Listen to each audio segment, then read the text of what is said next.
Dear students, good morning to all of you. As the part of GOC, General Organic Chemistry, herein we discussing the brief of inductive effect. What is the importance of inductive effect? What is the application? What is the use of inductive effect in organic synthesis, in organic chemistry? So that E for electron, D for donating, G for group, ये तीन word हमें use करना है. उसके बाद W with drawing, लेने वाला, donating देने वाला, कौन electron, group with drawing. What do you mean by this inductive effects? देने वाला दे रहा है, कौन देता है? देने वाला, जो आशीर्वाद देता है उसे गॉड कहा जाता है ना. आशीर्वाद देने वाला एल्डर होते हैं, आशीर्वाद देने वाले एल्डर होते हैं. गॉड आशीर्वाद देता है, एल्डर आशीर्वाद देते हैं. एल्डर इलेक्ट्रॉन कहना है, donor donating group, G for what. So what is the meaning of inductive effect? यहाँ पे हमें इंडक्टिव इफेक्ट में EDG और EWG ये दो वर्ड यूज करना है.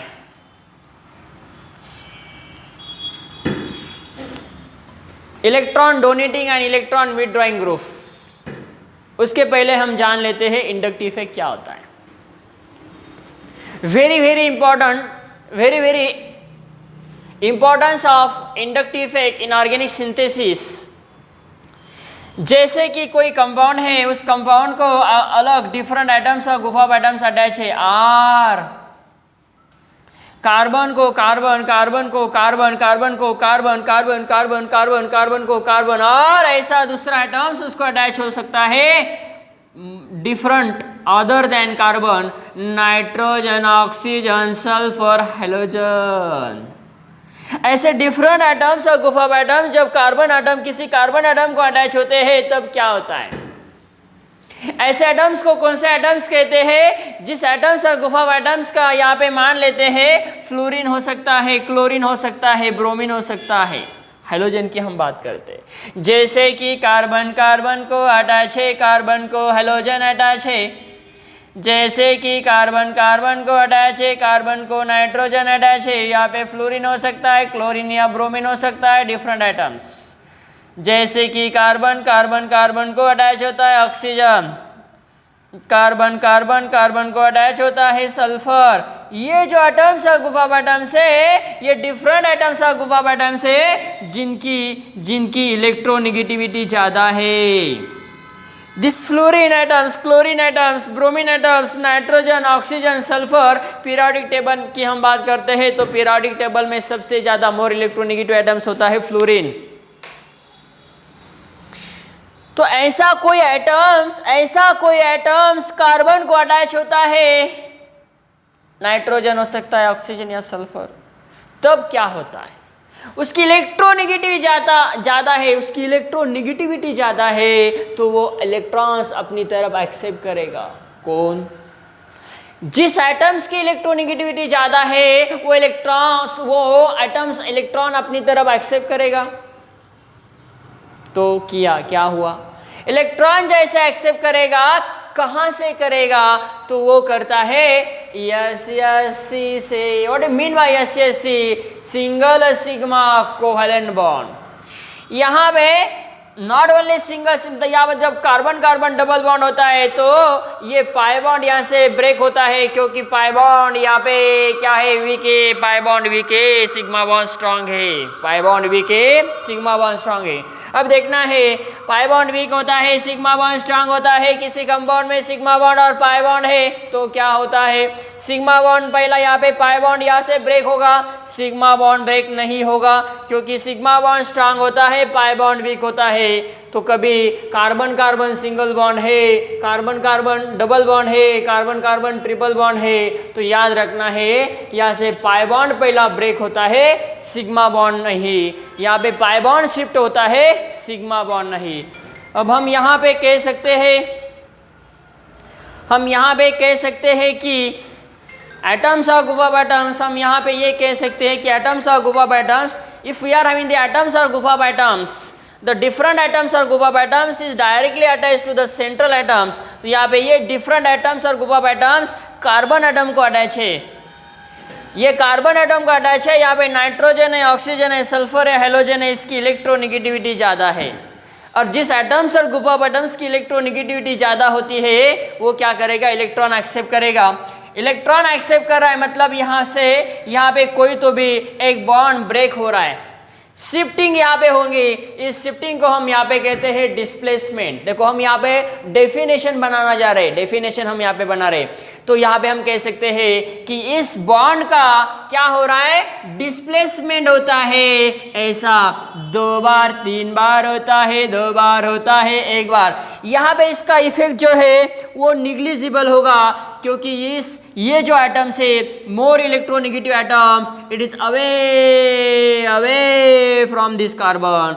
इसका नेचर यहाँ पे ज़्यादा होगा, इसका इफेक्ट यहाँ पे ज़्यादा होगा, तो इसीलिए यहाँ से बॉन्ड जल्दी ब्रेक होगा इससे। So that's why the energy concept is that this atoms और group of atoms having tendency to more electronegative atoms and accept the electron towards self।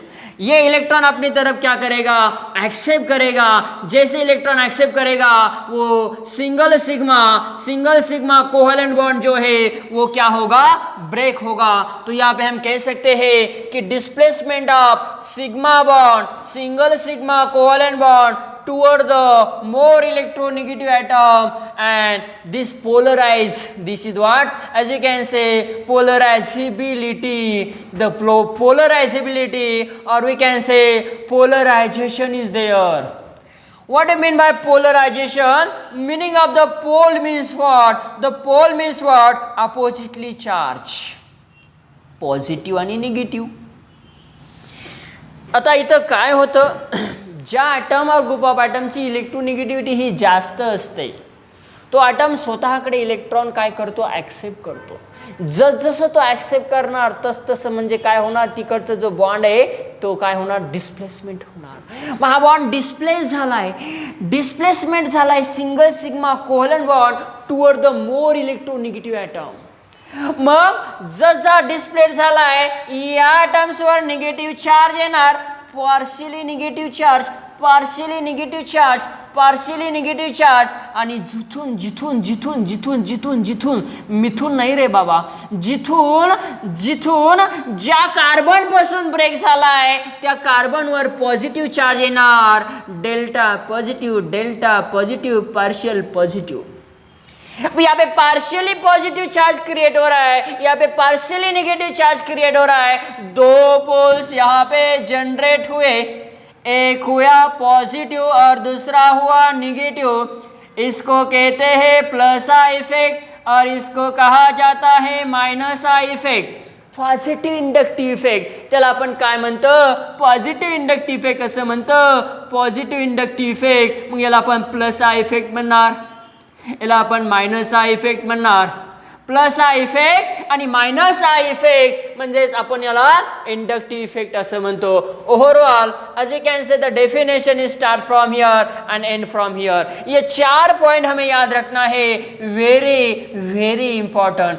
Displacement होता है सिंगल सिग्मा कोवेलेंट बॉन्ड का, electronegativity जिस atoms की ज़्यादा है वो electron अपनी तरफ खींचता है. देखो पहला इलेक्ट्रोनेगेटिविटी ज़्यादा है इसलिए वो इलेक्ट्रॉन अपनी तरफ एक्सेप्ट कर रहा है, तो यहाँ पे ये बॉन्ड ब्रेक हो रहा है. ये बॉन्ड जैसा ब्रेक होता है क्योंकि इसकी इलेक्ट्रोनेगेटिविटी ज़्यादा है, और जैसा ब्रेक होगा वहाँ पे पोलराइजेशन होगा. पोलराइजेशन मतलब जहाँ से जो एटम्स इलेक्ट्रॉन अपनी तरफ एक्सेप्ट करेगा वो बनेगा निगेटिवली चार्ज, और जहाँ से कार्बन मतलब जिस कार्बन से बॉन्ड ब्रेक हो रहा है, जिस कार्बन से इलेक्ट्रॉन यहाँ पे खींचे जा रहे हैं, सिंगल सिग्मा बॉन्ड यहाँ पे इलेक्ट्रॉन एक्सेप्ट किया जा रहा है, उस एटम पे पॉजिटिवली चार्ज क्रिएट होता है. So as we can say, this carbon carries the positive charge, and this heteroatom, nitrogen, oxygen, sulfur, it is called as the heteroatom. इसको heteroatom कहा जाता है. So nitrogen, oxygen, sulfur is called as the heteroatoms which carries the negatively charge, and this halogen also carries the negatively charge because of the more electronegative. तो post मतलब यहाँ पे polarisation क्यों हुआ, क्योंकि डिफरेंट एटम्स यहाँ पे है। जिसका इलेक्ट्रोनेगेटिविटी ज्यादा होगा वो बनेगा नेगेटिव चार्ज, और जिसका इलेक्ट्रोनेगेटिविटी कम है वो बनेगा पॉजिटिव चार्ज। तो यहाँ पे दो पोस्ट फॉर्मेशन हुए, एक नेगेटिव और दूसरा पॉजिटिव। तो इस कंसेप्ट को कहा जाता है inductive effect. So displacement of the single sigma covalent bond toward the more electronegative atom and the polarisation is there and formation of the oppositely charge. So this concept is called as what, inductive effect. आता याचं application काय आहे, याचं use काय आहे, what is the application, what is the use of inductive effect, क्या application है। हम ऑर्गेनिक सिंथेसिस की बात करते हैं तो इसका एप्लीकेशन क्या है। देखो यहाँ पे कभी किसी मॉलिक्यूल्स में पाई बॉन्ड है और सिग्मा बॉन्ड है, तो वहाँ पे पोलराइजेशन कभी होना है, मतलब मोर इलेक्ट्रोनेगेटिव एटम जो होता है वो इलेक्ट्रॉन अपनी तरफ खींच मतलब एक्सेप्ट करता है। कहने का मतलब ये है कि जैसे x है, xy है, xy है और यहाँ पे xy है, तो यहाँ पे हम मान लेते हैं इसका इलेक्ट्रोनेगेटिविटी कभी ज़्यादा है, तो ऑफ कोर्स नो प्रॉब्लम, ये क्या करेगा, डिस्प्लेसमेंट करेगा। सिंगल सिग्मा कोवैलेंट बॉन्ड का क्या होगा, यहाँ पे डिस्प्लेसमेंट होगा, है ना, यहाँ पे डिस्प्लेसमेंट होता है क्योंकि इसका इलेक्ट्रोनेगेटिविटी ज़्यादा है करके। अब यहाँ पे देखो ये एक सिग्मा बॉन्ड है और एक पाई बॉन्ड है, तो यहाँ पे सिग्मा बॉन्ड स्ट्रांग होता है पाई बॉन्ड से, तो ऑफ कोर्स एक्स और वाई में जो बॉन्ड है ये बॉन्ड यहाँ से मतलब एक्सेप्ट किया जाएगा। सो पाई bond is break.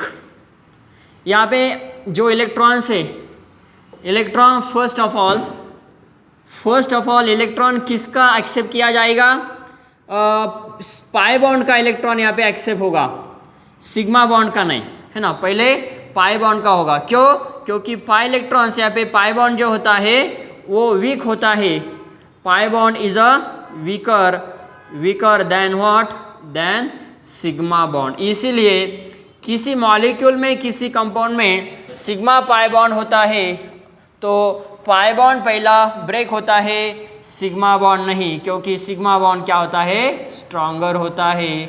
Sigma bond क्या होता है, स्ट्रॉन्गर। यहाँ पे भी वैसा होगा। So the concept is that, याद रखना है सिग्मा बॉन्ड पाई बॉन्ड में से पाई बॉन्ड यहाँ पे ब्रेक होगा, डिस्प्लेसमेंट उसी एटम्स उसी बॉन्ड का होगा जो कि वीक बॉन्ड है। हम यहाँ पे इसके एप्लीकेशन क्या है, यूज क्या है ये देखते हैं, very important. What is the application, what is the use of inductive effect.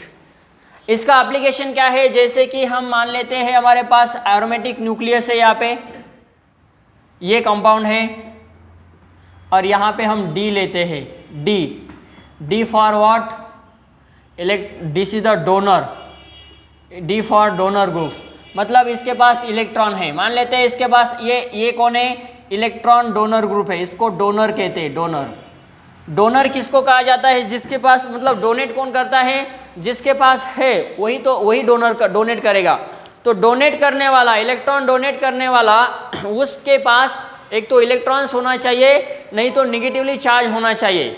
So it act as a nucleophilic in natures और which contain the lone pair of electrons.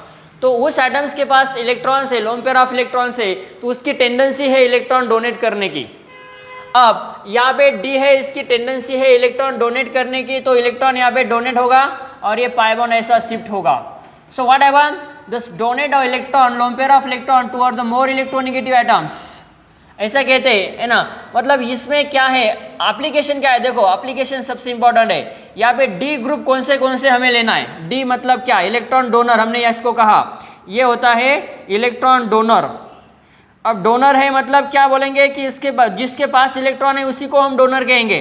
जैसे कि हाइड्रोक्सी है, थायो है, मिथॉक्सी ग्रुप हो सकता है, methyl group हो सकता है, C2H5 एथिल ग्रुप हो सकता है, मिथॉक्सी ग्रुप हो सकता है, इथॉक्सी ग्रुप हो सकता है, फिनॉक्सी हो सकता है, IPR हो सकता है, आइसोप्रोपिल ग्रुप हो सकता है और हाइलोजन। अब इसमें हाइलोजन क्या है, एक्सेप्शन है, फ्लोरीन होगा, क्लोरीन होगा, ब्रोमीन होगा, आयोडीन हो सकता है। यहाँ पे हाइड्रोजन एक्सेप्शन क्यों है? देखो इसके पास इलेक्ट्रॉन है, no doubt, X atoms which carry the 7 electrons, outermost cell contain NH2 NF5, so this is outermost electronic combination of the halogen which contain the 7 electron। इसके पास 7 इलेक्ट्रॉन्स है, उसके पास इलेक्ट्रॉन है वो डोनेट करेगा ऑफ कोर्स, ओके। लेकिन all hydrogen, यहाँ पे एक स्टेटमेंट याद रखना है, all hydrogens are electron withdrawing group, वो क्या होते हैं? इलेक्ट्रॉन विथ ड्राइंग होते हैं, वेरी इंपॉर्टेंट, लेकिन वो डोनेशन का काम करते हैं। एक यहाँ पे एक्सेप्शन याद रखना है। देखो इसके पास इलेक्ट्रॉन है वो डोनेट करेगा, जैसे डोनेट किया यहाँ पे डी पे आया पॉजिटिव चार्ज और इसके आर्थो पे आया नेगेटिव चार्ज, फिर क्या किया? फिर इलेक्ट्रॉन डोनर हुआ, so that which carries what? This carries the negative charge, यहाँ पे pi bond, then this D carries the positively charge, यहाँ पे आया डी, उसके बाद देखो ये नेगेटिव चार्ज इस आर्थो पे आया, अगेन नेगेटिवली चार्ज, इस आर्थो पे आया negative charge, this negative charge pi bond and this contain the D atoms, this positively charge, और फिर आगे ये जाएगा, ये बॉन्ड ब्रेक हो जाएगा। So then next what happen? Very important, यहाँ पे पाई बॉन्ड यहाँ पे जनरेट होगा डी, ये positively charge D, it becomes to the neutral, why? Because this negative charge goes to the formation of, and this pi bond goes to the electron to the d atoms, and this positively charge goes to the neutralize। यहाँ पे ये pi bond neutralise करेगा positive charge को, क्योंकि ये pi bond वहाँ पे negative charge लेके जाएगा, so that's why it goes to the neutralisation. And what happen? The next step is, you can say this goes to the formation of what? This one, अब यहाँ पे लिखता हूँ, so okay, it is what? Resonance. तो यहाँ पे ये बनेगा हमारा रेजोनेंस स्ट्रक्चर, हम इसको नीचे भी लिख सकते हैं, ये बना हमारा resonance. So this is called as what? Resonance hybrid, इसको रेजोनेंस हाइब्रिड कहा गया। अब देखो structure number 1, 2 number, 3 number, 4 number, 5 number, यहाँ पे देखो 1 नंबर और 5 नंबर, ये जो है ये दो स्ट्रक्चर सेम है, सिर्फ यहाँ पे position of pi bond change है। देखो यहाँ पे पोजीशन पाई बॉन्ड चेंज है, बाकी कुछ भी नहीं है, सेम है। So this is the same structure, not a changes, only pi bond is changes, both are the similar, both are same. देखो स्ट्रक्चर नंबर 2, स्ट्रक्चर नंबर 3 और 4, इसको कहा जाता है रेजोनेटिंग, क्या कहा जाता है? रेजोनेटिंग स्ट्रक्चर, याला रेजोनेटिंग स्ट्रक्चर असं म्हणतात। आता बघा रेजोनेटिंग स्ट्रक्चर जो है वहाँ पे ऑब्जर्वेशन, मतलब ऑब्जर्व करो कि कौन से पोजीशन पे नेगेटिव चार्ज है। यस, यहाँ पे आर्थो, ये वाला आर्थो और ये वाला प्यारा, मतलब आर्थो और प्यारा पे नेगेटिव चार्ज है, आर्थो और प्यारा पे नेगेटिव चार्ज है। तो मतलब आर्थो प्यारा पोजीशन, इसका मतलब है कि इसका इलेक्ट्रॉन, क्या कह रहा हूँ मैं? इलेक्ट्रॉन डेंसिटी, इसका इलेक्ट्रॉन डेंसिटी ज़्यादा होता है। किस एटम्स का ग्रुप ऑफ एटम्स का? जिस एटम्स का ग्रुप ऑफ एटम्स पे नेगेटिवली चार्ज क्रिएट हुआ है, कौन सा? आर्थो और प्यारा पे। Whenever the electron donating group is present on the aromatic nucleus, then the negatively charge is created at ortho and para position, उसको आर्थो प्यारा डायरेक्टिंग ग्रुप कहा जाता है। कौन से आर्थो प्यारा डायरेक्टिंग ग्रुप है? Hydroxy, thiol, methyl, ethyl, methoxy, ethoxy, phenoxy, propyl और halogen. These atoms are group of atoms. These atoms are group of atoms is known as ortho प्यारा डायरेक्टिंग ग्रुप। इस ग्रुप को ortho प्यारा directing group कहा जाता है। अब देखना है ये आर्थो पैरा डायरेक्टिंग ग्रुप क्या करते हैं। इलेक्ट्रॉन डोनेटिंग ग्रुप है, इलेक्ट्रॉन इसके पास रहते हैं, इसके पास इलेक्ट्रॉन्स होते हैं, इसके पास इलेक्ट्रॉन्स है या इलेक्ट्रॉन डोनेशन का वो काम करेंगे। So these atoms are group of atoms which are having the ortho para directing group, because of it create the negatively charge on ortho para position and having the more electron density. यहाँ पे मैंने कहा कि इसका electron density क्या होता है, ज़्यादा होता है, मैक्सिमम होता है. दैट्स वाई अब यहाँ पे एप्लीकेशन बहुत इंपॉर्टेंट है. यहाँ पे electrophilic as you can say ESR electrophilic substitution reaction ortho और पैरा पोजीशन पे होगा. क्यों? क्योंकि वहाँ पे निगेटिवली चार्ज क्रिएट हुआ है. Negatively charge is generated or created at ortho and para position whenever electron donating group is present on aromatic nucleus. That's why these atoms or group of atoms is called as what? Ortho para directing group. तो याद रखना है ये जो group है ये ortho para directing होते हैं. जब हम इलेक्ट्रोफिलिक सब्स्टिट्यूशन रिएक्शन करते हैं उसको हम एरोमेटिक इलेक्ट्रोफिलिक सब्स्टिट्यूशन रिएक्शन कहते हैं. ऐसे कौन से एरोमेटिक इलेक्ट्रोफिलिक सब्स्टिट्यूशन रिएक्शन है वो हम यहाँ पे डिस्कस करेंगे. सो यहाँ पे ये इसका एप्लीकेशन है, ये इसका सबसे बड़ा इंपॉर्टेंट यूजेस है. तो यहाँ पे क्या करना है, इसका स्क्रीनशॉट लेना है, वेरी इंपॉर्टेंट. चलो अब देखते हैं कि ये जो एटम्स और ग्रुप ऑफ एटम्स है डी के अलावा डी के जगह पे हमें क्या करना है. देखो डियर स्टूडेंट, वेरी इंपॉर्टेंट, हमें यहाँ पे डी के जगह पे ये ग्रुप लेना है. एक बार लेना है OH OH OH, दूसरी बार लेना है OCH3, तीसरी बार लेना है OET, चौथी बार लेना है CH3. और यहाँ पे आपको क्या करना है, ये रेजोनेटिंग स्ट्रक्चर निकालना है. एक बार इसके साथ, दूसरी बार, तीसरी बार, चौथी, पांचवी, 6, 7, 8, 9 और ये 10, 11, ऐसे कम से कम 10 बार आपको ये स्ट्रक्चर निकालना है. तभी आपका इसका बेस्ट प्रैक्टिस होगा. याद रखना है dear student, very very important. यहाँ पे मैं कुछ बातें आपको बता रहा हूँ कि whenever the electron donating group is present on the benzene nucleus, then what happen, जब इलेक्ट्रॉन डोनेटिंग ग्रुप प्रेजेंट होते हैं बेंजीन न्यूक्लियस तो पे क्या होता है, तब यहाँ पे इस ग्रुप ऑफ एटम्स और ग्रुप ऑफ एटम्स को क्या कहते हैं, इलेक्ट्रॉन डोनेटिंग ग्रुप कहते हैं. क्योंकि वो ऑर्थो पैरा होते हैं. ऑर्थो पैरा डायरेक्टिंग क्यों कहा, क्योंकि ऑर्थो और पैरा पोजीशन पे इलेक्ट्रोफिलिक सब्स्टिट्यूशन रिएक्शन होती है. अब आपको ये ऐसे 10 बार स्ट्रक्चर बनाना है.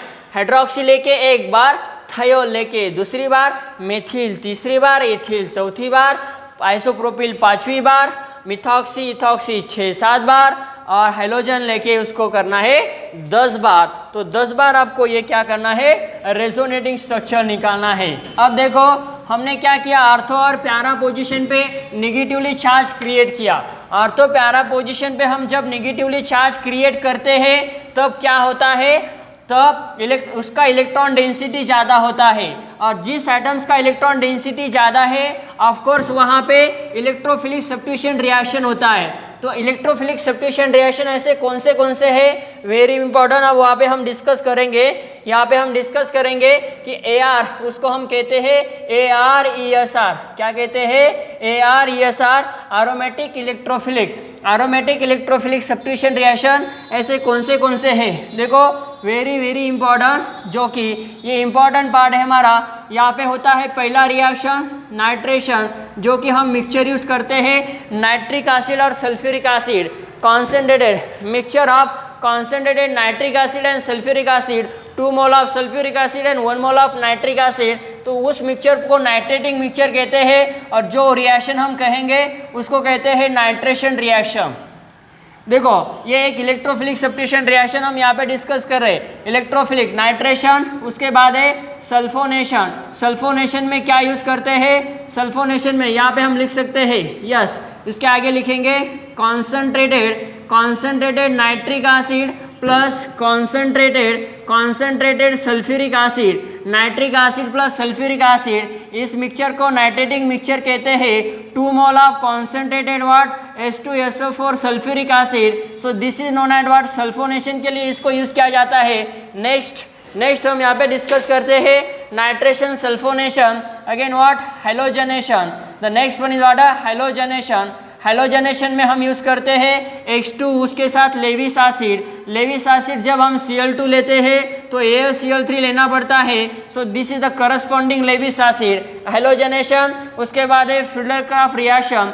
फ्रीडलक्राफ्ट रिएक्शन में हमें 2 रिएक्शन देखना है, Friedel Crafts again what Friedel Crafts alkylation, उसके बाद है Friedel Crafts alkylation and what Friedel Crafts acylation. The second reaction Friedel Crafts acylation, यहाँ पे क्या यूज किया जाता है, RX plus what Lewis acid AlX3 यहाँ पे यूज कर सकते हैं, यहाँ पे RCOX this what acid halide plus what Lewis acid. So this is what Friedel Crafts reaction, Friedel Crafts alkylation and Friedel Crafts acylation reaction. उसके बाद है Gattermann reaction. So what is the meaning of the Gattermann, what do mean the formulation reaction, इसको formulation reaction कहते हैं। क्या use करते हैं, hydrogen cyanide HCl hydrochloric acid water hydrolysis, तो यहाँ पे इसको कहते हैं गटरमन रिएक्शन, ये फॉर्मुलेशन करता है गटरमन कोच रिएक्शन। अब हम नेक्स्ट रिएक्शन की बात करते हैं, गटरमन कोच रिएक्शन। क्या होता है गटरमन कोच में, क्या यूज किया जाता है,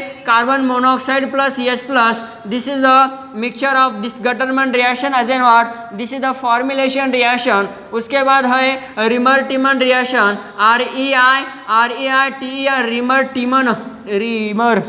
यहाँ पे है Reimer Tiemann Reimer Tiemann reaction, short form में उसको RTR कहते हैं। यहाँ पे CH-Cl3 chloroform plus potassium hydroxide use किया जाता है आफ्टर हाइड्रोलिसिस। अगेन फॉर्मुलेशन यहाँ पे होता है, again what Vilsmeier Haack reaction, Vilsmeier Haack HACC Vilsmeier Haack reaction. So what happen in Wilsmer-Hack reaction? You can take POCl3 phosphorus oxychloride plus DMF dimethyl formamide, DMF को dimethyl formamide कहते हैं। उसके बाद है yes next come on Duff reaction. So that what happen in the Duff reaction, DUFF Duff reaction, क्या होता है Duff में, you can use the HMTA hexamethylene tetramine, इसका बायोलॉजिकल इंपॉर्टेंस होता है, रेमोटिक डिसऑर्डर पे इसको यूज किया जाता है। HMTA हेक्सामेथिलीन टेट्रामाइन ज्याला आपण सांधिवात म्हणतो, मराठीमध्ये जे बोनचे डिसीज असतात त्या बोन डिसीजवर याचा यूज केला जातो। This is called as the hexamethylene tetramine. यहाँ पे मैं इसका स्ट्रक्चर बताता हूँ, हेक्सामेथिलीन टेट्रामाइन इसको HMTA कहते हैं, उसका बायोलॉजिकल नाम और दूसरा नाम है यूरोट्रोपिन, इसको कहा जाता है urotropin. This is use as a anti inflammatory, this is use as a anti inflammatory drug, ये एंटी इन्फ्लामेटरी ड्रग यूज किया जाता है। It is use as a anti what, as you can say this is anti inflammatory anti-inflammatory, used as a rheumatic disorder. It act as is used a rheumatic disorder. त्याला मराठीमध्ये आपण सांधिवात पण म्हणू शकतो। सांधिवात जो बोनचा डिसीज असतो, नाइट्रोजन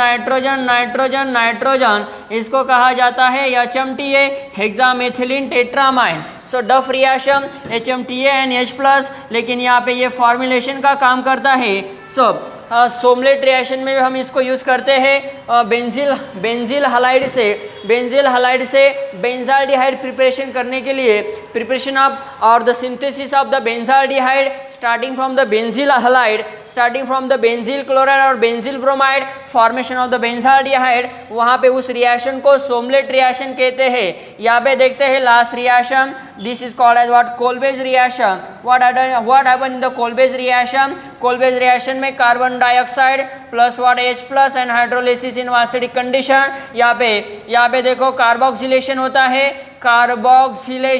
कार्बोक्सिलेशन मतलब COH group introduce होता है। और ये जो रिएक्शन है यहाँ से यहाँ तक मतलब गटरमन Koch Reimer Tiemann विल्समर-हैक and Duff reaction, ये क्या करते हैं, फॉर्मुलेशन यहाँ पे होता है। क्या होता है, formulation. So this is a nitration sulphonation halogenation Friedel Crafts alkylation acylation Gattermann Koch Reimer Tiemann Vilsmeier Haack Duff and Kolbe's reaction. This all reaction as we can say this is the electrophilic substitution reaction, ये हमें discuss करना है। And this are the application of inductive effect, this are the application of inductive effect. अब देखना है same reaction जब electron withdrawing group होता है, जब इलेक्ट्रॉन विड्रॉइंग ग्रुप होता है वहाँ पे भी हम डिस्कस करते हैं कि whenever the electron withdrawing group, यहाँ पे देखो जब हमने इलेक्ट्रॉन डोनेटिंग ग्रुप लिया था और उसका क्या किया था, रेजोनेंस किया था, इसका भी रेजोनेंस होता है। और यहाँ पे देखना है कि जब इसका रेजोनेंस होगा यहाँ पे पॉजिटिव चार्ज आएगा, डबल बॉन्ड डब्ल्यू, ये बनेगा नेगेटिव चार्ज, ये आएगा ऐसा।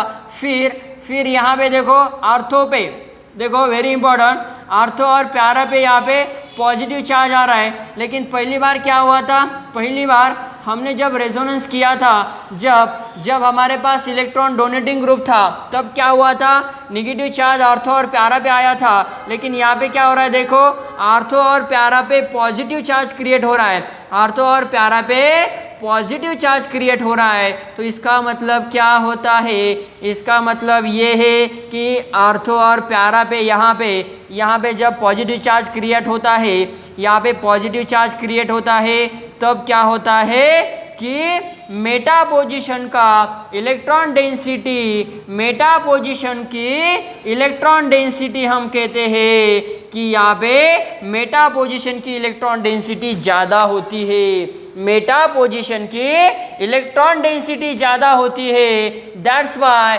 We call whenever the electron withdrawing group is present on benzene nucleus. देखो दूसरी बात मैं यहाँ पे बता रहा हूँ कि यहाँ पे इलेक्ट्रॉन विथड्रॉइंग ग्रुप की हम बात करते हैं, इलेक्ट्रॉन डोनेटिंग नहीं। अब इलेक्ट्रॉन विथड्रॉइंग ग्रुप होते कौन से हैं, देखो यहाँ पे मैं लिख रहा हूँ, इलेक्ट्रॉन विथड्रॉइंग ग्रुप कौन से होते हैं, अल्डिहाइड होता है, COH एसिड होता है, ईस्टर होता है, उसके बाद अमाइड होता है, साइनाइड होता है और अमाइड होता है। ये जो ग्रुप है ये इलेक्ट्रॉन विथड्रॉइंग ग्रुप है। और ऐसे ग्रुप जब बेंजीन न्यूक्लियस पे प्रेजेंट होते हैं या एरोमेटिक न्यूक्लियस पे प्रेजेंट होते हैं, याद रखना है आर्थो और प्यारा पे पॉजिटिव चार्ज क्रिएट होता है तो उसका इलेक्ट्रॉन डेंसिटी कम है, लेकिन मेटा पोजीशन का इलेक्ट्रॉन डेंसिटी ज़्यादा है। तो यहाँ पे इलेक्ट्रोफिलिक सब्स्टिट्यूशन रिएक्शन कौन से पोजीशन होगा, मेटा पोजीशन पे होगा। याद रखना है when ever electron withdrawing group Easter, acid, aldehyde और अमाइड और साइनाइड ऐसे ग्रुप कभी बेंजीन न्यूक्लियस पे प्रेजेंट होते हैं, तब मेटा पोजीशन का इलेक्ट्रॉन डेंसिटी ज़्यादा होता है और वहाँ पे इलेक्ट्रोफिलिक सब्स्टिट्यूशन रिएक्शन होता है। अब ये जो रिएक्शन है ये पूरे रिएक्शन आर्थो पे यहाँ पे क्या होगा, इलेक्ट्रॉन विथड्रॉइंग ग्रुप है तो मेटा पोजीशन पे ये रिएक्शन होंगी, और इलेक्ट्रॉन डोनेटिंग ग्रुप है तो आर्थो प्यारा पे होता है। याद रखना है डोनेटिंग है तो क्या होगा, विथड्रॉइंग है तो क्या होगा, nitration, sulphonation, halogenation, Friedel Crafts, alkylation, acylation, Gattermann, Koch, Reimer, Tiemann, Vilsmeier, Haack, Duff reaction and Kolbe's reaction. ये पूरी रिएक्शन आर्थो प्यारा पे होती है कब, और मेटा पे होती है कब, nitration, sulphonation, halogenation, Friedel Crafts, alkylation, acylation, Gattermann, Koch, Reimer, Tiemann, Kolbe's Schmitt reaction and Vilsmeier, Haack and Duff reaction. ये जो 10-12 रिएक्शन है, 10-12 रिएक्शन कहाँ पे होती है, अब ये देखना है। जैसे कि मेरे पास इलेक्ट्रॉन डोनेटिंग ग्रुप है, यहाँ पे हम डिस्कस करते हैं वेरी इंपॉर्टेंट पार्ट। देखो बेटा, ये मैंने लिया डोनेटिंग ग्रुप, देखो बेटा ये मैंने लिया इलेक्ट्रॉन विथड्रॉइंग ग्रुप, W है तो क्या और विथड्रॉइंग है तो क्या। देखो यहाँ पे मुझे करना है ESR रिएक्शन, हम यहाँ पे इसके नीचे लिखेंगे ESR, इसके नीचे लिखेंगे ESR, यहाँ पे बताएंगे इलेक्ट्रोफिलिक, यहाँ पे बताएंगे इलेक्ट्रोफिलिक सब्स्टिट्यूशन रिएक्शन यहाँ पे हम कर रहे हैं। देखो डोनेटिंग ग्रुप है तो कहाँ पे रिएक्शन होता है, वेरी इंपॉर्टेंट। विथड्रॉइंग है तो कहाँ पे रिएक्शन होता है, वेरी इंपॉर्टंट। बघा इथं डोनेटिंग घेतला, इथं डोनेटिंग आला, हा आहे तसा ॲज इट इज घेतला। इलेक्ट्रोफिलिक सब्स्टिट्यूशन रिएक्शन यहाँ पे और यहाँ पे होगा, यहाँ पे मतलब आर्थो प्रोडक्ट, ये होगा आर्थो प्रोडक्ट और ये होगा प्यारा प्रोडक्ट। इसमें से मेजर एक होगा और माइनर एक होगा। ये मेजॉरिटी डिसाइड करेगा। देखो मेजर एक होगा और माइनर एक होगा, ये मेजर और माइनर ये जो बात है ये डिसाइड करेगी दो बातें।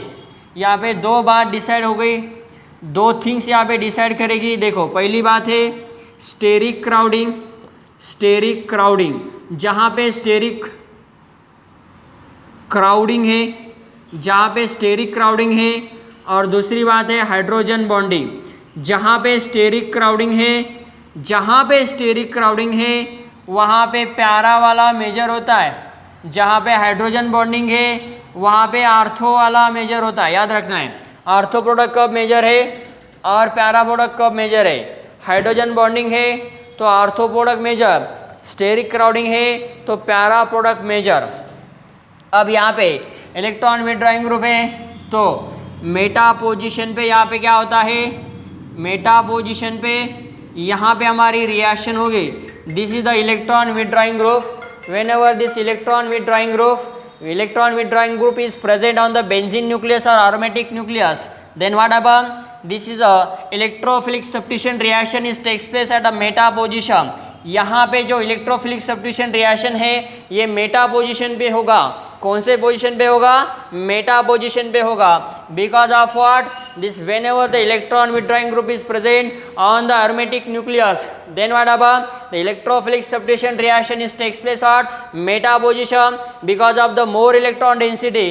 इस पोजीशन का इलेक्ट्रॉन डेंसिटी मेजर होता है और यहाँ पे एक ही प्रोडक्ट मिलेगा, एक ही प्रोडक्ट यहाँ पे फॉर्म होता है। So this is what most and most important application. जब मैंने आपको यहाँ पे पहले ही बताया कि ये जो इलेक्ट्रोफाइल यहाँ पे आया, ये इलेक्ट्रोफाइल आया तो कहाँ से आता है, nitration, sulphonation, halogenation, halogenation, this is the Friedel Crafts reaction, Reimer Tiemann reaction, Gattermann reaction, Gattermann Koch reaction, Gattermann Koch reaction, Kolbe Schmitt reaction, then what Houben Hoesch reaction, Duff reaction, Vilsmeier Haack reaction. ऐसे हमें 10 या 12 रिएक्शन इसके साथ और इसके साथ भी करना है। So that is what it is most and most important application. यहाँ पे हम डिस्कस करेंगे इन कंटिन्यूशन ऑफ लेक्चर में कि नाइट्रेशन, सल्फोनेशन, हाइलोजनेशन, ये जो सारा रिएक्शन है 10-12 रिएक्शन हम इसके साथ भी करेंगे और इसके साथ भी करेंगे।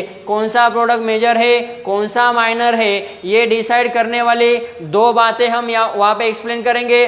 पहली बात है स्टेरिक क्राउडिंग, स्टेरिक हिंड्रेंस, और दूसरी बात है hydrogen bonding. So here we'll stop and continue the next reaction, that is electrophilic substitution reaction. As we can say, this is the inductive effect as well as not only electrophilic but also ENSR is also. Then we will discuss ESR as well as ENSR reaction.